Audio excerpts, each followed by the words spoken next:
want to be like that fine gentleman in that intro? Do you need the awesomeness of constant jazz solos? Well, I might not be able to make you epic sax guy just yet, but I can definitely tell you some amazing facts and knowledge on this amazing instrument. To start off, let's talk about why and how the saxophone was created. Adolf Sax grew up in a very musical home. He was interested in music from a very young age. He began to see a problem in bands and concerts alike. The woodwind section was always very quiet. It was this reason Adolf began his conquest to make a Frankenstein of brass and wood, to make a metal resonant instrument that vibrates from a reed. Adolf made 7 instruments in his lifetime. Now let's jump to the fun facts. Very little sound comes from the bell of a saxophone. The majority of the sound, excluding the very low notes, come from the 20 tone holes that go up and down the saxophone. The system is very similar to a flute. So to record a saxophone, you wouldn't be recording it straight from the bell, as that would make very bad tone for the high notes. So you make a triangle between the horn, the top of the saxophone, and the microphone. And also the type of microphone versus a musical versus a voice also dictates whether the sound experience is good. So Adolf Sax built the saxophone family for the military bands.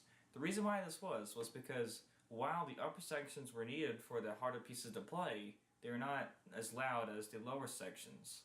And so, the saxophone was born. So if you want to play a saxophone, but you're taken down by the really big price, there are companies who make plastic and acrylic saxophones for you to play, though I do not recommend it for professional purposes. Fact number 4, the alto sax is keyed in E flat, while the most known sax, the tenor, is keyed in B flat, and all the other saxophones are keyed alternately.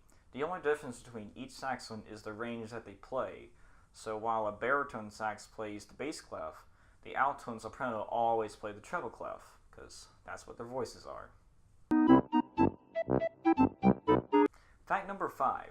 While the first saxophone was made in 1841, it was not until 1885 that the sax debuted in the US. In 1845, that was the first concert where a composer actually made music for the saxophone.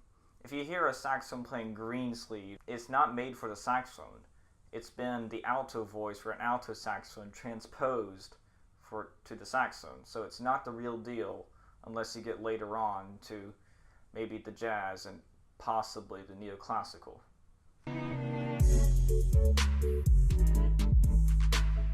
Fact number 6. People still to this day question if the saxophone is legitimate. Some argue that the sole purpose is just for jazz and should not be considered a classical instrument. I refute this claim because even before saxophone jazz was a thing, there was classical music being made for the saxophone even before. You cannot just say a saxophone was not classical because it was a late bloomer. Fact number 7. The saxophone was featured in ragtime jazz in as early as the 1890s. Ragtime was basically the baby steps into real jazz as we know today. Whereas you have 2 quarter notes that go dun, dun, it goes like do, do, do, do, do, do, do. But now we have songs today like Uptown Funk or whatever jazz song you think of immediately, and it has a crazy swing style that they make up on their own at the time they play it. So it's a lot different from ragtime, but it was basically the learners step from classical into jazz. Fact number 8. You might think that saxophone is characterized by the curved bottom that opens up to a bell, but the soprano saxophone is like a golden clarinet. It's like Squidward's perfect thing he should have used, right? There's a slight curve at the mouthpiece, but Adolf did have one more saxophone that he planned but never made. It was called the subcontra bass saxophone. This thing was the biggest saxophone out of the whole family, and some renditions even made it take up a whole story tall. Though other people made it to where it coiled around itself like a big snake with its conical tube going larger and larger as it went out. When Adolf finally finished all his saxophones, he had basically accounted to every voice of the band. The bass, baritone, tenor, alto, and soprano voices all had a role. That's crazy. And while you had the power of brass sound and the tactility of the woodwind's fingerings, I mean, nothing's gonna end you, right? So it was this dream to replace every instrument of the military band then, and probably now the marching band. But yeah, we saxophones like to think we're better, but we're not. It's obviously the trumpets.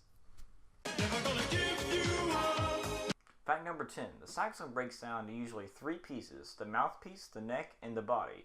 To tune the saxophone, you adjust the mouthpiece on the cork on the neck, that making it sharp or flat. When you start off the day, your instrument's going to be cold. For a saxophone, that makes you very flat. So you push in as much as you can at the beginning of practice and you play on. If you don't tune in the beginning of practice, it's going to be really bad, because once you're 10 minutes in probably, you're going to be like 10 or 20 cents sharp, which is a lot in that measurement. So in conclusion, the saxophone is a crazy instrument that had a good amount of success in its musical career. Whether you care much about saxophones or not, it has become a very important piece for supporting the band. When there's a slightly brass sound that is supporting the melody besides the trumpet, just know that the sax is by your side.